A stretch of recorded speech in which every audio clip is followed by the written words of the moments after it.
కోరిక ఉన్నప్పుడు నేను చెప్పినట్టు ఆ కొబ్బరికాయకి 4 వైపు మొత్తం కొంచెం కూడా వదలకుండా కుంకుమ మీరు రాసి దానిపైన కొంచెం పసుపు జస్ట్ ఫర్ గురువు కటాక్షం కొబ్బరికాయ చుట్టూరు సింధూరం రాసి పైన చిన్న పసుపు బొట్టు అప్పుడు కొట్టండి. So this is the process. So కొబ్బరికాయకి అంత ఇంపార్టెన్స్ ఉంది, దాంట్లో ప్రాణశక్తి ఉంది. కోరిక ఉన్నప్పుడు మాత్రం నీకు ఇష్టం ఉన్న దేవాలయం, నీకు ఇష్టం ఉన్న దైవం, వాడేది 1000 రూపాయలు నెయ్యి వాడతాడు, దేవుడికి పెట్టేది 500 రూపాయలు నెయ్యి పెడతాడు. కొబ్బరికాయ తీసుకునేది ఫ్రెష్ కొబ్బరికాయ తీసుకోవాలి. కక్కుతి పడి 10 రూపాయల కొబ్బరికాయ, చిన్న కొబ్బరికాయ, నల్లకున్న కొబ్బరికాయ తీసుకోవద్దు. మంచిగా 30-40 రూపీస్ వచ్చే మంచి సూపర్ మార్కెట్ దొరికే కొబ్బరికాయ, ఫ్రెష్ కొబ్బరికాయ తీసుకెళ్ళండి.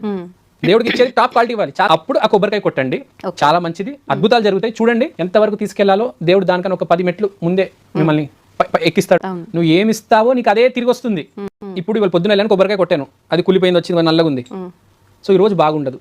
పువ్వు వచ్చింది, ఈ రోజు బాగుంటుంది, అంతే. అక్కడ వరకే. ఆ జీవితాలు రిజల్ట్ ఏం కాదు. అది పువ్వు వచ్చిందా, కొబ్బరి బాగుందా, లేకపోతే కుళ్ళిపోయి నల్లగా ఉంది.